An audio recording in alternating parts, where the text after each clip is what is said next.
మా పత్తిలో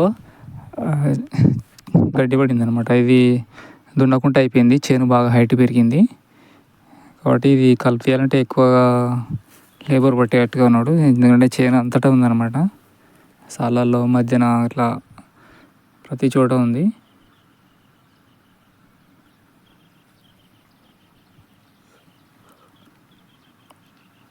దున్నితేనేమో ఈ చెట్లు ఇరిగిపోయేటట్టు ఉన్నాయి. అందుకోసమని ఇలా సీప్ పవర్ అనేటువంటి ఈ గడ్డి మందు స్ప్రే చేస్తున్నాను. దీనికి ఒక దోసెడు యూరియా పోయాలన్నమాట.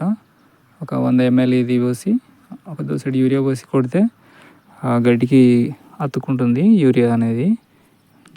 వర్షం ఇట్లా పడ్డప్పుడు కూడా పోకుండా అలాగే ఉండిపోతుంది అనమాట. ఇట్లా పోసి ఒక పంపుకు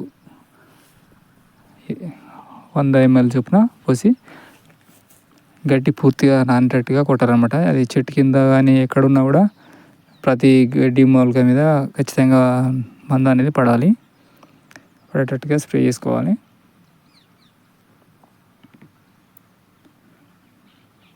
దీన్ని ఇదివరకు 2 సార్లు కలుపు తీపిచ్చామన్నమాట.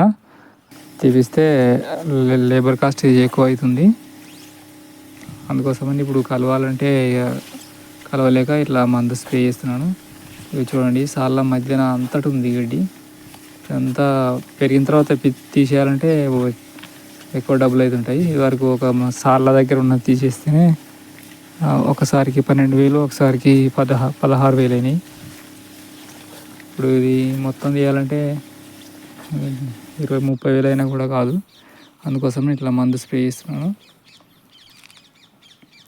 ఇది స్ప్రే చేసిన తర్వాత ఒక వారం రోజుల తర్వాత ఇట్లా అంతా ఎండిపోతుంది.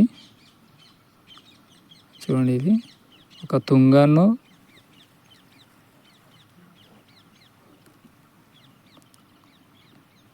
ఎన్నాద్రి అనేది కొంచెం పచ్చగా ఉన్నాయి. మిగతా అన్నీ పూర్తిగా ఎండిపోయినాయి.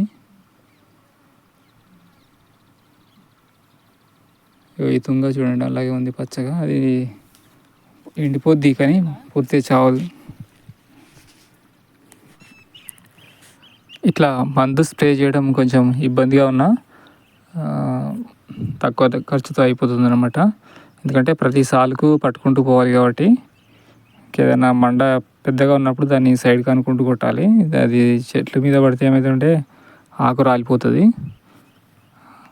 పూర్తిగా ఏం చనిపోదు అనమాట. చనిపోదు కానీ ఏ ఆకు మీద అయితే మందు పడుతుందో అది రాలిపోతుంటాయి. ఇట్లా బాగా ఎక్కువ పడ్డప్పుడు ఆ చెట్టు కూడా ఎఫెక్ట్ పడుతుంది అనమాట. పెరుగుదల ఆగిపోతుంది. అందుకని చెట్ల మీద బాగా పడకుండా చూసుకోవాలన్నమాట. ఇట్లా కొట్టడం వల్ల ఏంటంటే నీట్గా ఉంటుంది అనమాట. ఈసారి తోటి లాస్ట్ అయిపోతుంది అనమాట చేను. ఈ పత్తి పలగడానికి రెడీగా ఉంటాయి. పలిన తర్వాత మళ్ళీ తీసేసి మొక్కలు వేస్తాం అనమాట మేము. అందుకోసమని గడ్డి నీట్గా ఉండడం కోసమని ఇట్లా చేయడము.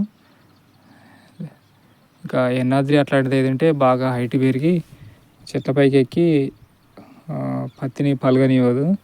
నీడ ఉంటుంది అనమాట. బాగా నీడ ఉండి పూత రాలిపోతూ ఉంటుంది. ఇంకా పత్తి కూడా అంత నీట్గా రాదు.